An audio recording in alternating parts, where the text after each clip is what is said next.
Bueno, entonces estábamos diciendo que debemos de partir de la revelación de Jesús, que dice que Dios es amor. Entonces, desde esa revelación de Jesús, porque para eso debemos de creerle a Jesús que Él es la palabra de Dios encarnada, o sea, es Dios. Entonces, aquí entra una encrucijada de nuestra fe, el Dios Trino. Y este Dios Trino tiene designios, ¿verdad? El Dios Padre tiene el designio de crear, por amor, y decía hace un momento que a diferencia del politeísmo, que también es un aspecto religioso de la humanidad, pero muchas divinidades, ¿verdad? La humanidad que cree que hay alguien más y alguien más poderoso, pero en el politeísmo la tendencia es que estas divinidades crean al humano con el objeto, con la finalidad que lo reconozca, que lo sirva, pues que una especie como de tener, como que esa divinidad tiene una necesidad de ser reconocido. O sea, la creación no es por amor, sino es porque necesita ser reconocido por la humanidad. Y cuando esta humanidad no lo reconoce, pues lo castiga. Fíjense lo que estamos diciendo, porque entonces ustedes me dirían, bueno, pues lo mismo pasa con Yahvé. No, no pasa lo mismo. No pasa lo mismo porque nosotros hemos dicho desde el principio del curso que tenemos que fijarnos en el lenguaje y en los géneros literarios para dar un comentario, para decir algo, pues, en relación a la Sagrada Escritura, tenemos que ayudarnos de las introducciones y de los comentarios que hay en el pie de página.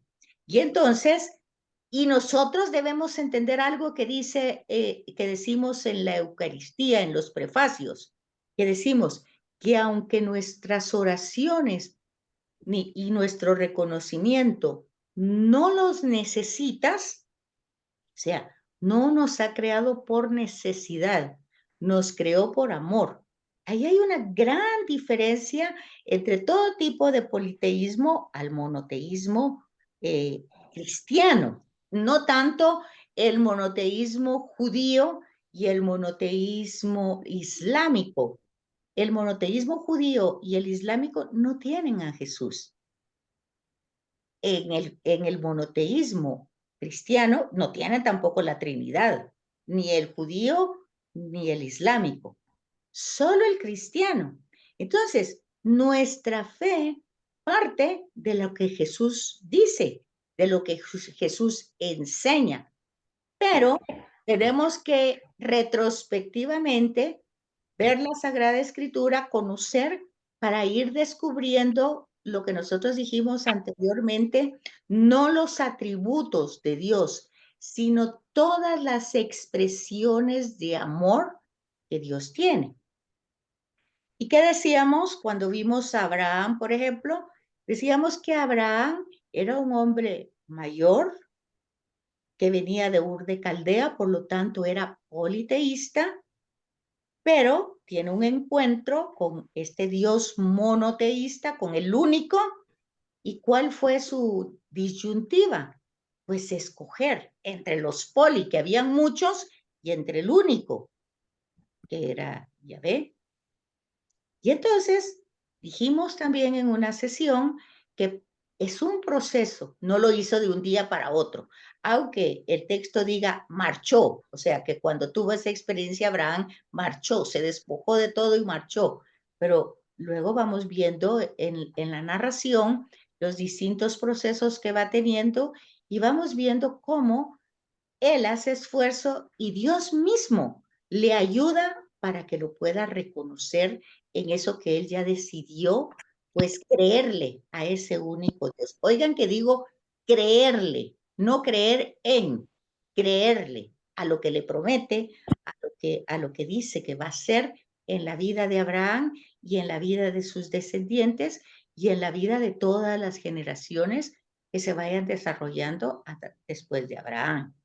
Entonces, Entonces, ese es el hilo conductor que nos va llevando luego al Éxodo, que ahí van entrando todas las dificultades humanas, todas las circunstancias, todas las problemáticas, y vemos cómo, pues, a pesar de eso, Dios va cumpliendo su promesa y va como, ¿cuál sería la palabra? Como salvando, porque al final de cuentas es historia de la salvación. Dios va salvando a los personajes de los que va a ir desarrollando esa historia. Aquí hay un tema importante que yo quisiera que quede de este curso, que quede como introducción, pero que ustedes lo vayan enriqueciendo a lo largo de los 3 años que tengan del estudio bíblico. Y el tema es este. Desde Génesis, nosotros tenemos que ver, que esforzarnos por ir descubriendo el amor que hay en cada episodio, en cada narración.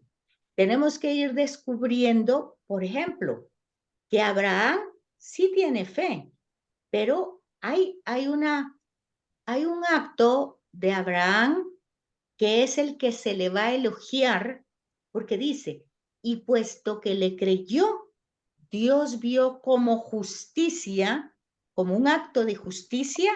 Fíjense, pongan atención en eso. Un acto de justicia el haberle creído. ¿Por qué les hago tanto énfasis en esta palabra? Porque lamentablemente nosotros nos quedamos a niveles humanos.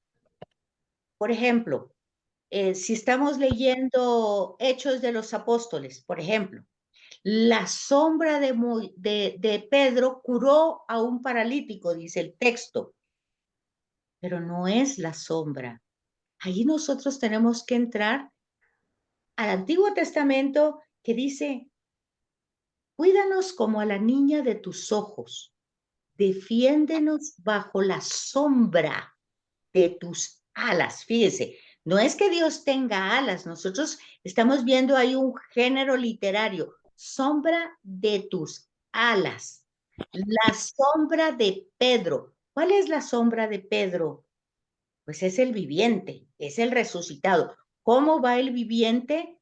Caminando junto con nosotros, pero entonces ya nosotros nos quedamos, Pedro hizo milagros. No, es el viviente, es el resucitado que sigue actuando en Pedro. Cuando nosotros creemos en el protagonista de la historia y no es que no le vamos a dar el valor o considerar la disponibilidad que tiene el instrumento, que es cada persona, pero el protagonista es el protagonista y darle a él su lugar es un tema de justicia.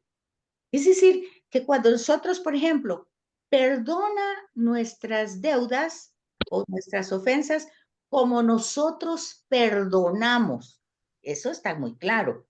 Si nosotros llegamos a perdonar un día, es porque somos conscientes de que primero somos perdonados por Dios. ¿Pero qué significa eso?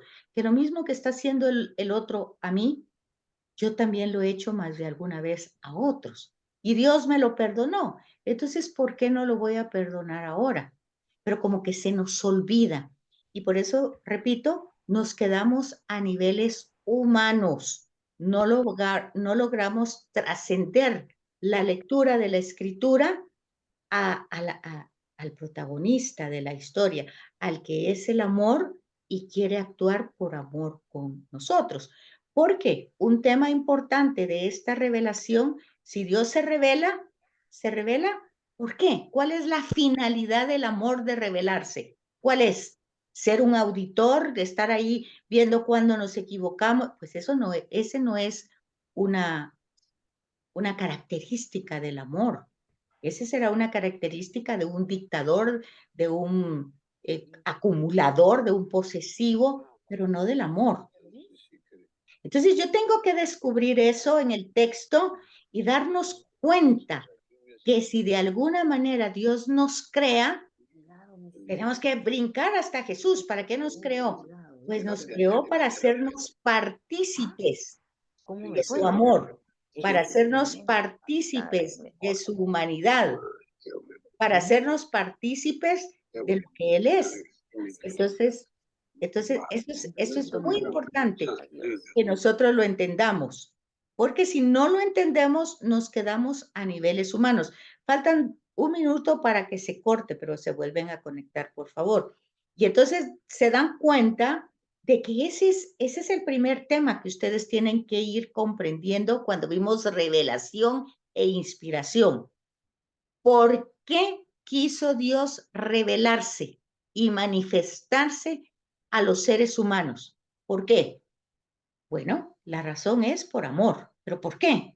Para que le sirvamos, dice, para conocerlo, amarlo y servirlo en esta vida. Entonces dicen ustedes, pues es igual que el politeísmo, era para eso mismo. No, no es igual, porque una cosa es que yo sea esclavo y haga la fuerza las cosas, y otra cosa es que yo haga las cosas porque soy amado. O sea, lo que dice el dicho, amor con amor se paga. Si yo me sé amado, respondo con amor. Y otra cosa es que si yo soy esclavo, estoy obligado. Entonces hay un tema de libertad en el Inter. Dios nos da la libertad para que nosotros, desde esa libertad, optemos por Él. Por lo tanto, dijimos en una sesión, si no optamos por Él, tampoco somos castigados. No somos castigados. Tenemos que ir comprendiendo la teología. No somos castigados, sino que simplemente nosotros vamos a vivir las consecuencias de alejarnos de Dios como